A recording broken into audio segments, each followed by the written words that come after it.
She sat down to play a basic tune, until the crowd learned who her grandpa was. The pen slipped out of Nadia's fingers the moment she wrote her name on the clipboard. It hit the floor, rolled under the sign-in table, and disappeared. She did not chase it. She stepped back, looked at what she had written: Nadia Vasquez, song, classical piano, duration, short, and thought about crossing it out and going home. She did not do that either. The volunteer behind the table, a teenager with a lanyard around his neck that said staff in bold letters, slid the clipboard back without looking up. "You're number 11, he said. "We're running about 4 minutes behind, so just hang around backstage and we'll call you." Nadia nodded. The teenager was already looking at his phone. She turned and walked into the venue, which was the kind of place that called itself a concert hall on its website, but was really just the back half of a building that also contained a cafe. The cafe was visible through a wide glass partition on the left wall. People on the cafe side were eating soup and sandwiches, and their voices came through the glass as a low, steady hum that mixed badly with the folk singer currently on stage doing her third original song about a river. The seats, rows of stackable chairs, not fixed, arranged in a rough semicircle, were maybe half full. Some of the people in those seats were watching the folk singer. Others were on their phones. 2 women near the back were having a conversation that had nothing to do with the music.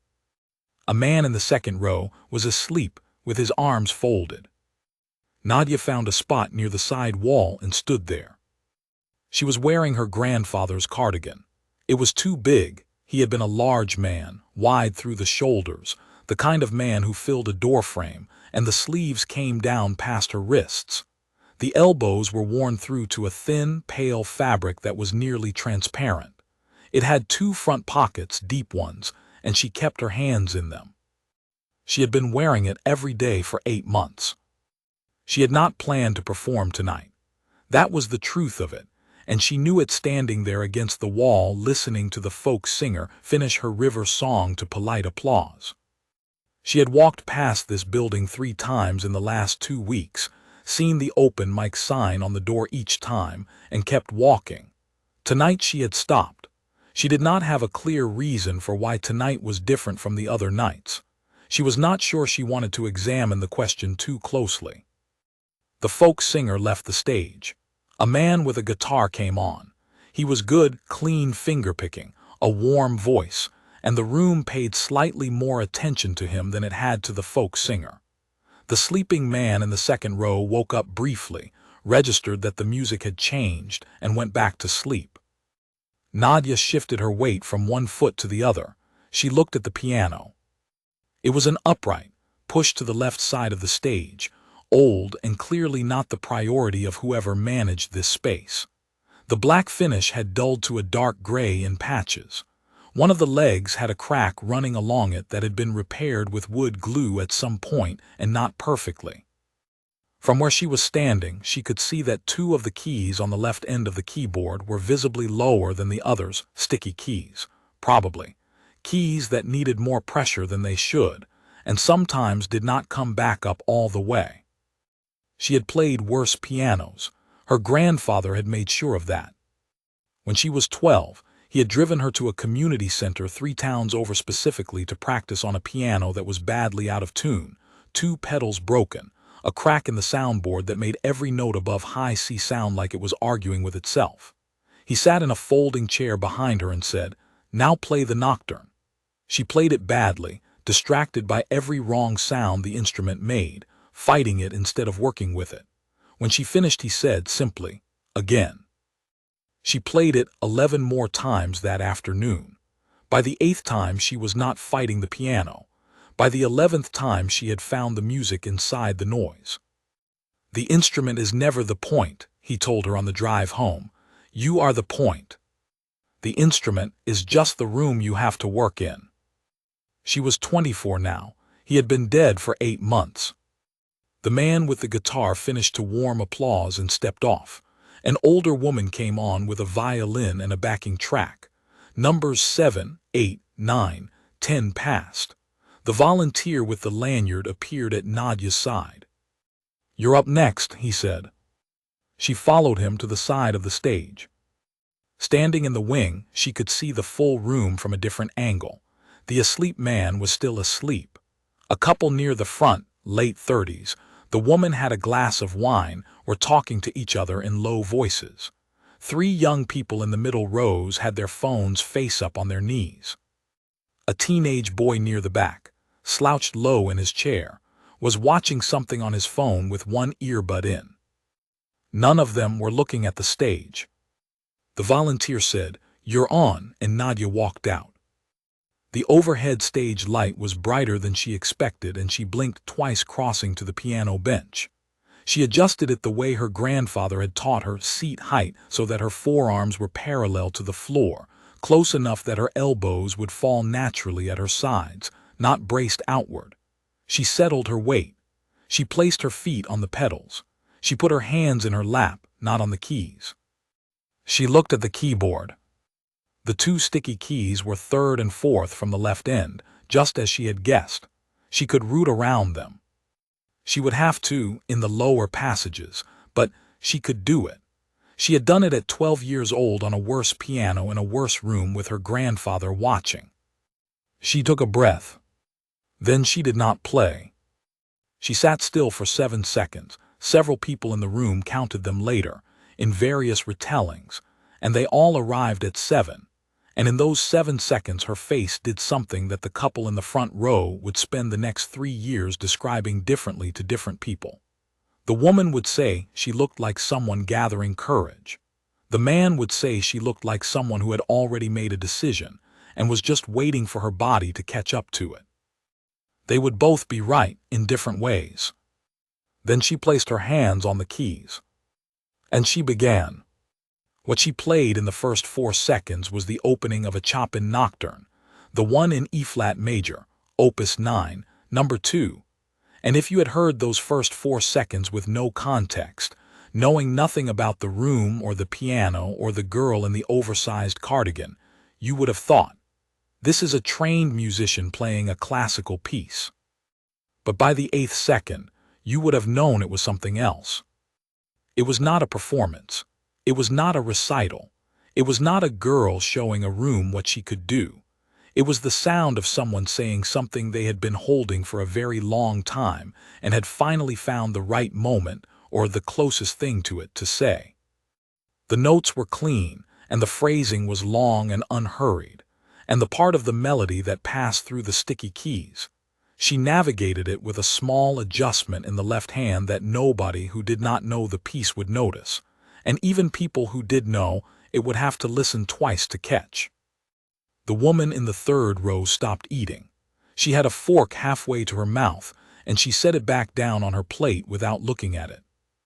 The sound guy, a heavy-set man in his 40s who ran audio for this open mic every second Friday and had heard several hundred performers come through this stage, reached up and took his headphones off. He set them on the board in front of him. He did not put them back on. The teenage boy near the back, the one with one earbud in and a phone in his hand, he looked up. He did not look back down. The folk singer, who had stayed to watch the other acts from a chair near the wall, leaned forward with her elbows on her knees and stared at the stage with an expression she would later describe as something that made her feel, just briefly, that she should have chosen a different career. And she meant that as the highest compliment she knew how to give. The guitar player, who had been number 10, stood very still in the wing. On the cafe side of the glass partition, something shifted. The conversation did not stop all at once. It thinned the way a crowd thins when something unexpected moves through it, one voice dropping, then another, then 2 more, until the cafe was quieter than it had been all evening, and the people at the tables nearest the glass had turned in their seats. Nobody announced anything. Nobody said hush or pointed or did anything to direct attention toward the stage. The human body, when it hears something true, moves toward it. That is simply what it does. Nadia played for 6.5 minutes. She played through the second theme and the ornamented return and the long, quiet descent at the end that most pianists rush because they are uncomfortable with how much space it requires. She did not rush it. She gave it every second it needed. When she lifted her hands from the keys, the last note faded slowly, and then the room was quiet. 4 full seconds of quiet. Then the applause, not the polite, automatic kind, not the kind that says thank you for your time, but the kind that says wait, what was that, broke through, and the man in the second row, the one who had been asleep for most of the evening, startled awake, looked around at the people clapping, looked at the stage, and was 2 seconds behind everyone else but joined in anyway. The couple in the front row were on their feet. Nadia stood from the bench. She did not smile immediately. There was a half-second delay, as if she had to come back from somewhere, and then the smile arrived, small and slightly surprised, and she nodded once to the room and walked off the side of the stage. The man in the second row leaned to the woman beside him. "Who is she?" he said. He said it loud enough for 3 people to hear. None of the 3 people had an answer. Backstage was a narrow hallway with a folding table, 2 chairs, and a mirror that someone had taped a paper sign above that read "Performers Only" in handwritten letters. Nadia sat in one of the chairs and put her hands back in the pockets of the cardigan. She could still hear the applause through the wall, fading now as the next act was introduced. She felt hollow in the good way. The way she always felt after playing something she meant, like something heavy had been set down in the right place. The volunteer with the lanyard appeared in the doorway. "Great set," he said, which was what he said to everyone. She could tell by the way he said it, but she thanked him anyway. A minute later, the organizer appeared. Her name was Dorothy Page. She was 61 years old, thin, with silver hair cut short and reading glasses she wore on a chain around her neck. She had run this open mic for 7 years, and before that had taught piano and music theory at the secondary level for over 3 decades. She was carrying a clipboard of her own, and had the focused, practical energy of someone who kept 17 things moving at once. She introduced herself with a firm handshake, and asked Nadia if she needed water. "I'm fine, thank you," Nadia said. Dorothy sat in the other chair. "That was really lovely," she said. "And I mean that seriously, not the way we say it to everyone." She paused. "You clearly have serious training. Where did you study?" "At home mostly," Nadia said. "Informally, I had a teacher." "A private teacher?" "My grandfather." Dorothy nodded the way people nod when they think they understand something. "Was he a musician?" "He was a pianist," Nadia said. "He also ran a conservatory for a while. He trained a lot of people." Dorothy's pen was poised above her clipboard. It had been ready to write something administrative, a note about mailing list sign-ups or future bookings. "What was his name?" she asked. The question was casual. She asked it the way she asked everyone. Nadia told her. The pen stopped moving. Dorothy Page had spent 40 years in the world of classical music. She had attended conservatory herself, briefly, before deciding that teaching suited her better than performing. She had taught students who went on to serious careers and students who did not, and she had followed the careers of both kinds with equal attention because that was the kind of person she was. She had seen Ernesto Vasquez perform once, live, in a concert hall 2 hours from here, 22 years ago. She had read about his conservatory.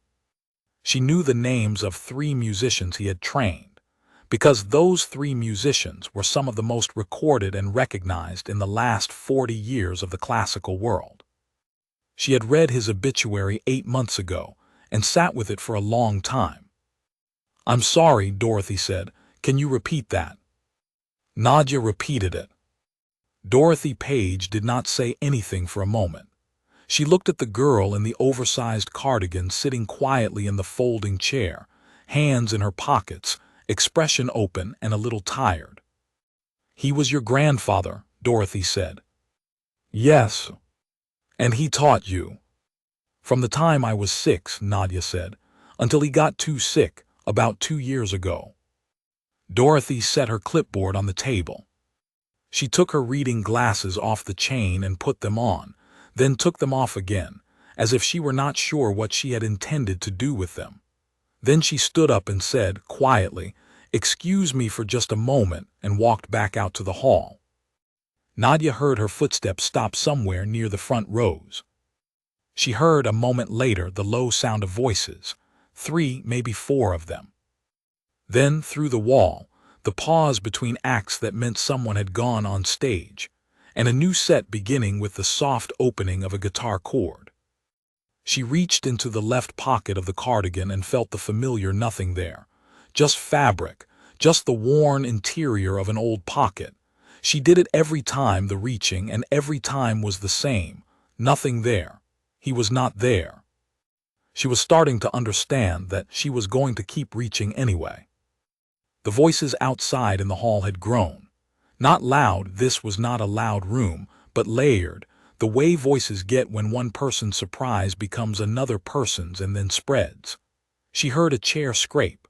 She heard someone say something she could not fully make out, a name half swallowed by the hallway's acoustics, but the shape of it was familiar enough that her chest tightened anyway. She heard a phone camera click. Then another. The guitar set continued on stage. The cafe noise on the other side of the glass had not fully returned. Nadia looked at the mirror above the folding table. The girl looking back at her was wearing a dead man's cardigan and had just played Chopin in a half-empty room on a badly tuned piano for no particular reason she could fully explain. And things outside the door were beginning to move in a direction she had not planned for. She stayed in the chair. She reached into the pocket again. The same nothing as before. She left her hand there anyway and waited to see what would happen next. Dorothy walked quickly. She did not run. She had never been the kind of person who ran. But she moved through the narrow space between the rows of chairs with a speed that caused the man in the second row, whose name was Philip Carroll, to look up from the quiet conversation he was having with his wife. "That girl," Dorothy said, and stopped herself, because she was starting in the middle of a thought and Philip Carroll had no idea what she meant. Philip Carroll was 57. He had spent 30 years working in arts administration, the last 12 of which had been focused almost entirely on classical music programming at a regional level. He knew Dorothy from 3 or 4 industry events a year, where the same small group of people who still cared deeply about keeping classical music alive in non-major cities tended to find each other. They were not close friends, but they were the kind of acquaintances who could begin a conversation without preamble. "What girl?" he said. "The one who just played." "Yes," Philip said, "we were just talking about her. My wife wants to know if she's recorded anything." "She trained under Ernesto Vasquez," Dorothy said. Philip Carroll's wife, whose name was Carolyn, had been reaching for her glass of wine. She put it back down without drinking. Philip Carroll looked at Dorothy for 2 full seconds. "I'm sorry," he said. "She what?" "Her grandfather," Dorothy said. "Ernesto Vasquez was her grandfather, she just told me. She trained with him from the age of 6. The silence that followed lasted a beat longer than silences usually do in social situations, which is one of the ways you can tell when information has arrived that genuinely rearranges something. Philip turned to Carolyn. Carolyn was already looking at her phone. Not searching. She did not need to search. She knew the name as well as Philip did, probably better, because she had studied at a conservatory where 2 of Vasquez's former students had taught, and she had grown up hearing his name the way people in certain circles grow up hearing names that carry the full weight of a legacy. She was looking at her phone because she needed to do something with her hands while her mind caught up to what had just been said. "She looked 20, maybe 22, Carolyn said. 24, Dorothy said. "She signed up as 24. Carolyn looked toward the backstage door. "He never talked about a granddaughter," Philip said, not as an accusation, as a fact that needed to be said out loud in order to be processed. "He never talked about much outside the work," Dorothy said. Philip picked up his own phone. He was not sure who he intended to call or message. He held it for a moment. Around them, the guitar set continued, clean and warm, filling the room with something pleasant that none of the three of them were hearing. The woman in the third row, the one who had set her fork down, had been watching Dorothy's face during this exchange. She could not hear the words from where she was sitting, but she had spent enough years around people with important information to recognize the posture. She leaned over to the man beside her and said something. He looked toward the backstage door. He took out his phone. In the back of the room, the teenage boy who had been watching something on his phone with one earbud in had turned his phone's camera toward the stage during the performance without thinking about it. He had recorded 4.5 minutes. He did not delete it. He watched the clip back while the guitar player was still on stage, the tiny speaker producing a thin version of the sound that had stopped him cold from across the room, and it was still something even at that tiny size, and so he kept it. He did not post it that night. He would post it the next morning, with no caption, because he could not think of anything to write that was not smaller than the video. The guitar set ended. The volunteer with the lanyard went to the microphone. The applause was warm and genuine, and the room settled back into its normal rhythm. But something in it had shifted, the way the balance of a room shifts when an important thing has entered it, even when most of the people present do not yet know what the important thing is. In the backstage hallway, Nadia heard the applause swell and then settle. She stood, collected her bag from the floor beside the chair, and went back out to retrieve the cardigan she had left on the piano bench. The stage was empty between acts. She crossed to the piano and picked up the cardigan and put it on, arms first, and smoothed the worn elbows the way she always did. She became aware, as she stepped off the side of the stage, that people were looking at her. Not everyone. Maybe 8 or 9 people, positioned at various points in the room, who happened to be turned in her direction, some of them mid-conversation with the person beside them, none of them in a way that was strange or uncomfortable on its own. But there was a quality to it, a collective quality, a sense that separate people had found the same focal point independently, and that focal point was her. Philip Carroll made eye contact with her from the second row. He nodded, a slight, respectful nod, the kind with weight in it. Nadia did not know who he was. She nodded back politely and moved toward the exit. Dorothy caught her near the door. "Can I get your contact information?" she asked. "I'd like to be in touch about future events, more formal events." She paused. "I want to be honest with you, word is traveling quickly, even just in this room tonight. People know the name. People know what that name means. I think you should be prepared for some attention." Nadia looked at her for a moment. "What kind of attention?" Dorothy chose her words carefully. "The kind that asks whether you intend to pursue this seriously," she said, "and I imagine the answer is complicated." "The answer," Nadia said quietly, "is that I needed to find out if the music was mine. That's all I was doing tonight." She left her phone number on Dorothy's clipboard. Then she walked out into the night, hands in her grandfather's pockets, and the cold air hit her face, and behind her the building glowed and hummed with something already in motion that she had started without meaning to, and which there was now no way to stop. She walked home. It was 14 blocks, and she counted every one. The video was 53 seconds shorter than the actual performance because the teenage boy, his name was Oliver Reed, 15 years old, and he had been brought to the open mic that night by his aunt who volunteered at the venue, had been slow to pull his phone out. He had watched for nearly a minute before he thought to record it, and even then he had hesitated, feeling obscurely that recording it was the wrong response, that the right response was to simply keep watching. He recorded it anyway.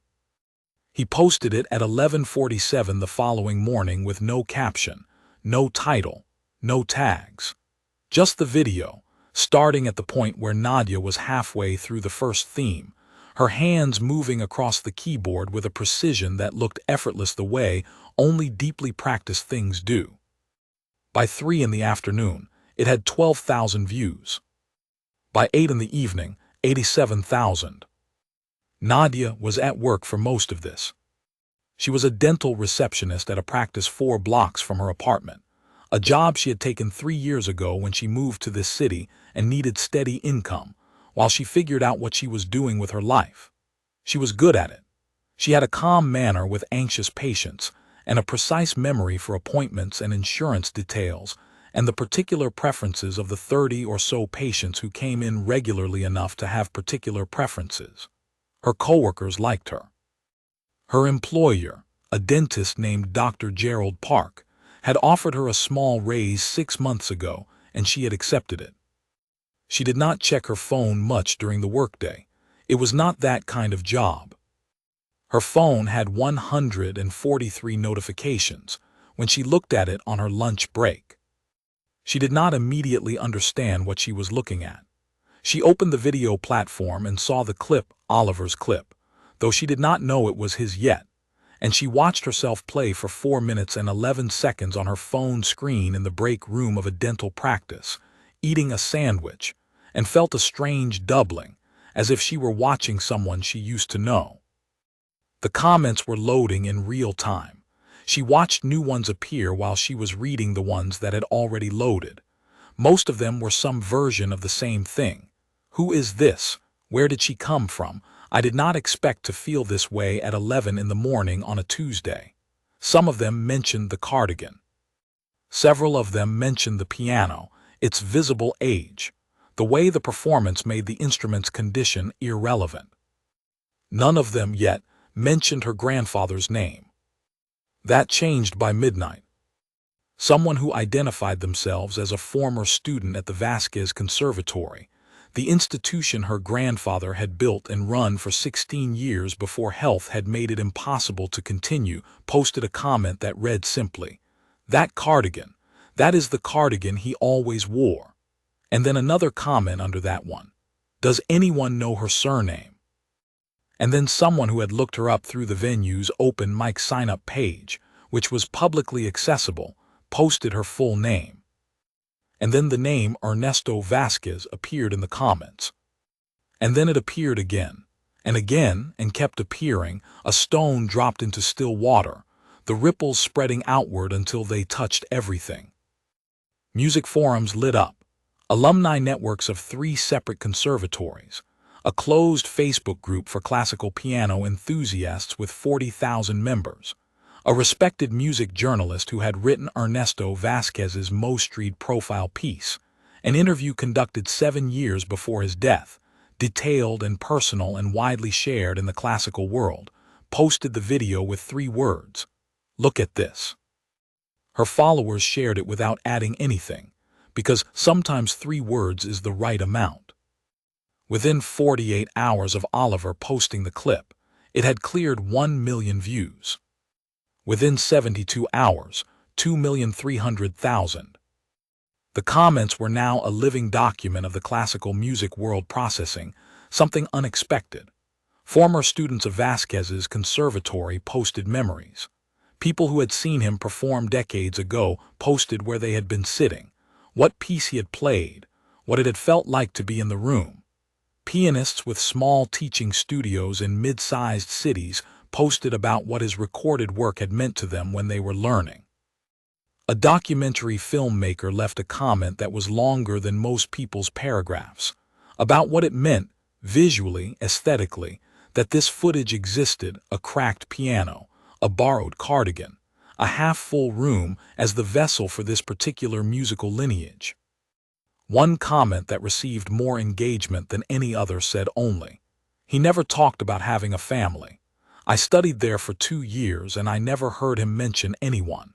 And now here she is, his whole legacy in a room full of strangers with soup." Concert venues reached out through the Open Mic social media page, through Dorothy Page, through a contact email that Nadia had never thought to create and now needed. A small independent record label sent 3 messages in 3 days, each one a degree more formal than the last. A producer based in a large city 200 miles away, someone who worked primarily in film scores but had a background in classical, called Dorothy's personal phone number and asked for Nadia's contact details with a directness that Dorothy found either refreshing or alarming. She could not decide which. Nadia's co-worker, a dental hygienist named Frances Cole, found the video on her own phone on the second day and watched it at her desk on her lunch break, and then walked quietly to the front desk, where Nadia was entering an insurance claim, and stood there for a moment until Nadia looked up. "Is this you?" Frances said, turning her phone around. Nadia looked at the screen. "Yes," she said. Frances looked at her for a long moment. "I've worked next to you for 2 years," she said. "I know," Nadia said. "You never told me. You never asked if I played piano." Frances thought about this. "That's fair," she said. Dr. Gerald Park, Nadia's employer, called her into his office at the end of the day on Wednesday, the third day, and closed the door, which he almost never did, and asked her to sit down. He was a mild, decent man who ran his practice carefully and treated his staff well, and was not the kind of person who made large speeches. "I've been getting phone calls," he said, "for you, through the practice's main number." He paused. "I don't fully understand what is happening, but I think you might have things to deal with that are not dental office things." "I'm sorry about the calls," Nadia said. "Do not apologize," he said firmly. "I just want to make sure you're all right." She told him she was. She was not entirely sure that was true, but she did not know a better way to describe where she was, which was somewhere between being fine and being braced, standing just before the edge of something large with the wind already on her face. The phone call she had not expected came on the fourth day. She was home, sitting at the small keyboard she kept in her apartment, a 76-key digital instrument that she had owned for 4 years and used for daily practice. It was early evening. She was not playing anything formal, just running through intervals, warming her hands, the kind of quiet mechanical practice that is more like breathing than performing. Her phone rang. The area code was not one she recognized. She answered anyway. The man on the other end introduced himself as Leonard Carr. He said the name the way people say names they expect to be recognized, with a slight pause after it to give the name time to land. Nadia was quiet for a moment, pulling the name through her memory, and then it landed. Leonard Carr, now 63, had been one of her grandfather's first students at the conservatory. He had gone on to become a conductor of significant standing, the kind whose name appeared on the front of programs in major halls in 3 countries, whose recordings were reviewed in publications that took classical music with full seriousness. She had heard his name spoken in her grandfather's house perhaps a dozen times. She had never heard how her grandfather spoke it, whether with pride, with complication, with the neutral tone he sometimes used when he did not want to reveal what he felt. "I watched the video," Leonard said. "A lot of people did," Nadia said. A pause. "You sound like him," Leonard said. "On the phone, the way you answer." She did not know what to say to that, so she said nothing.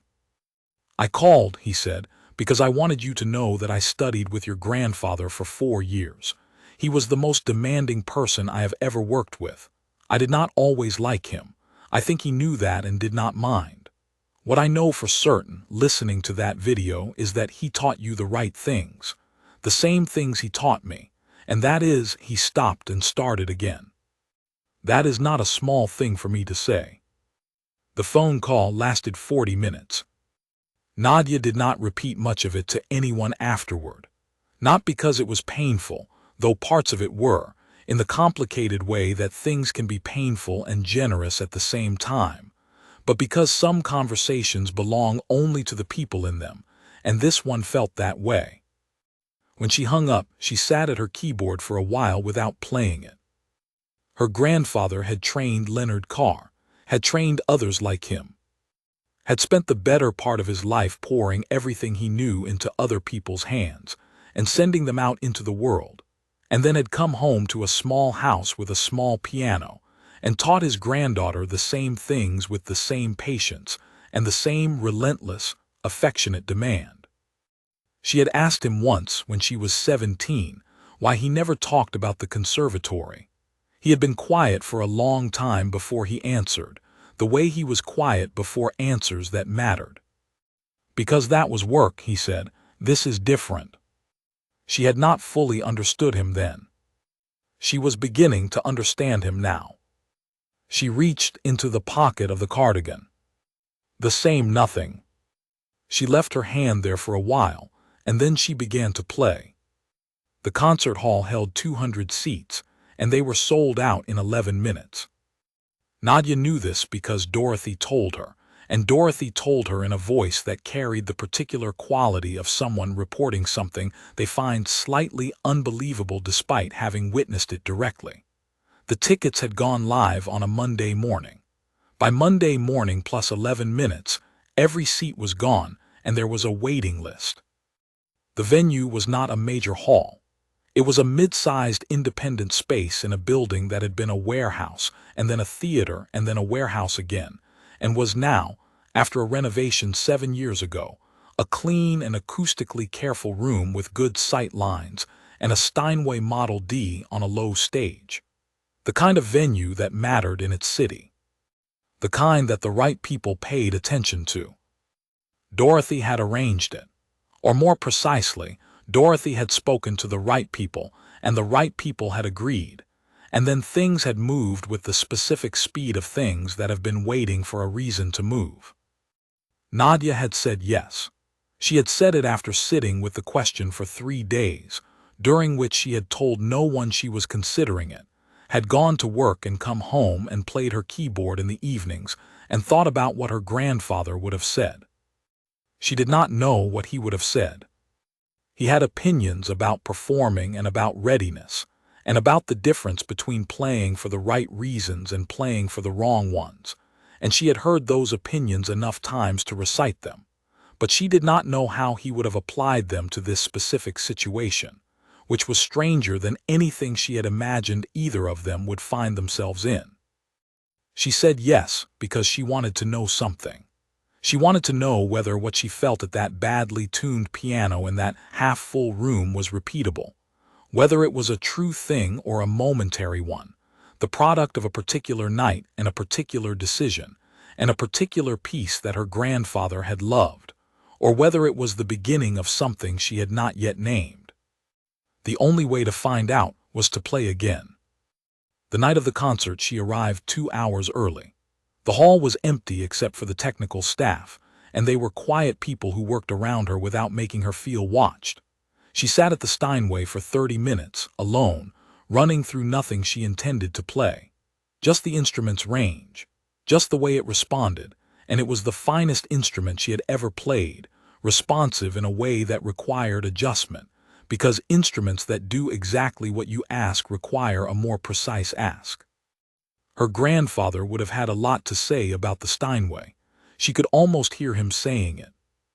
She went to her dressing room and sat in a chair, and kept her hands in the cardigan's pockets and waited. The audience began arriving at 7. She could hear the gathering sound of people, a steady ambient accumulation that grew in layers.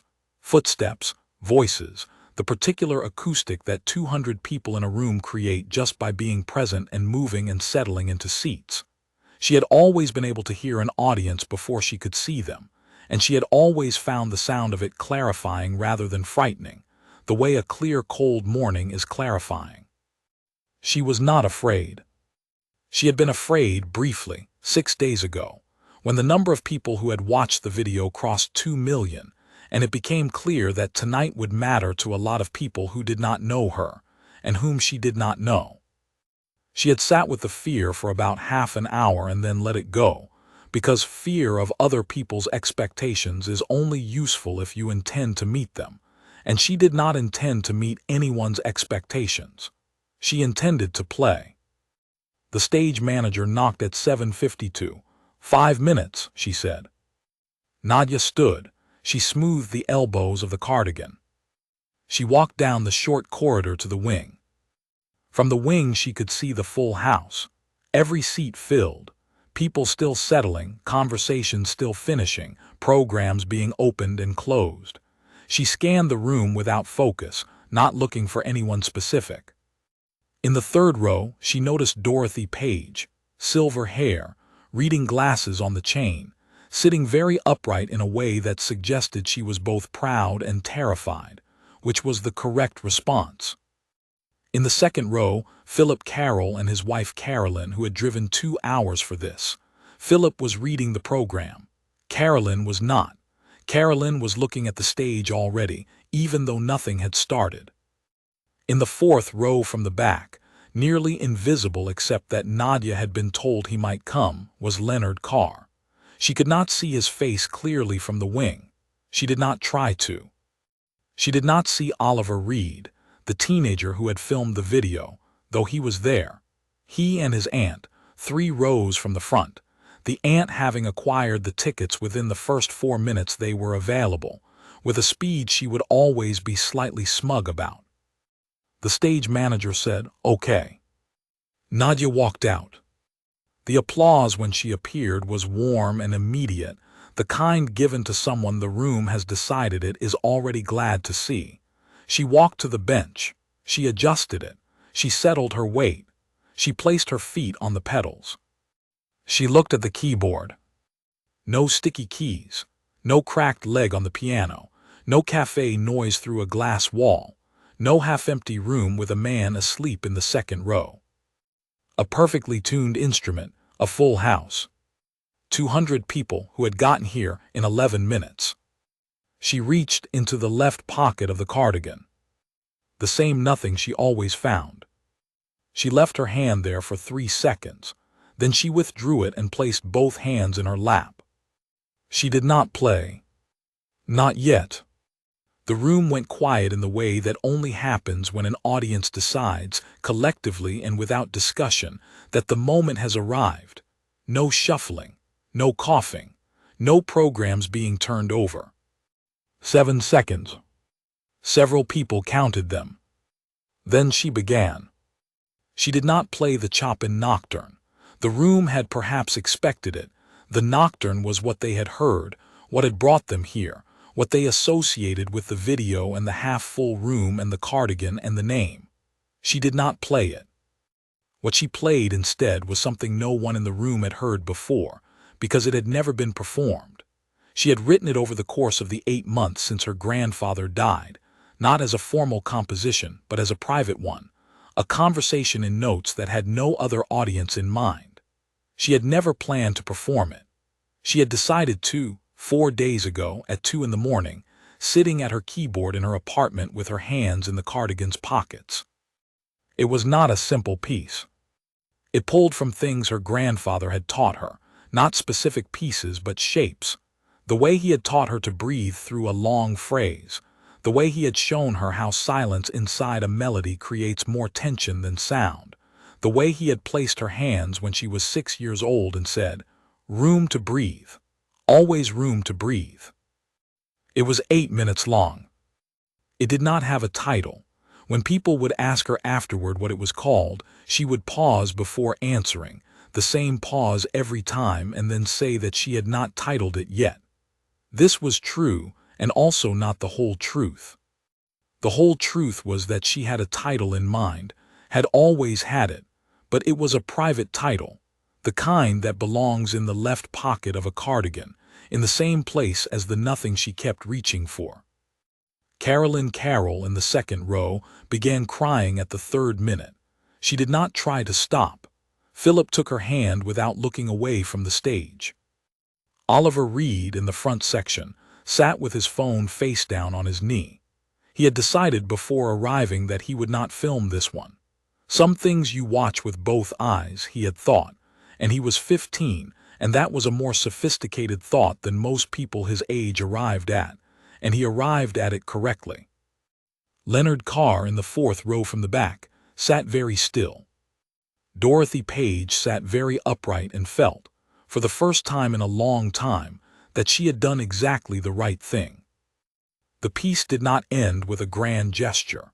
It ended with a single line in the right hand, unhurried, descending, and then one final note that she let sustain until it was gone, until there was nothing left of it in the room, and then she lifted her hands from the keys.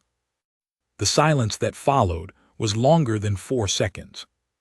Nobody wanted to be the one to end it. Then the applause arrived, and it was the kind that people in the room would describe in different ways for years, each description accurate and none of them complete, because the thing that had happened in that room was not entirely describable, only repeatable under the same conditions, which required a specific piano and a specific performer and a specific cardigan, and the specific absence of a specific man whose name everyone in the room now knew. Nadia stood. She did not look for anyone in the audience. She did not look for Leonard Carr's face, or Dorothy's, or the face of anyone who had known her grandfather and come to see what he had left behind. She looked at the piano. The Steinway Model D, perfectly tuned, was the finest instrument she had ever played. She would have given anything to have played it for him. She adjusted the bench back to where it had been, a reflex, the thing you do when you have finished and the room is someone else's again. And then she straightened up and looked out at 200 people on their feet and held the moment the way he had taught her to hold the end of a long phrase. She did not rush it. She gave it every second it needed. Then she nodded to the room once and walked off the stage, and put her hands in the pockets of the cardigan, and found, as she always did, nothing. And carried it home,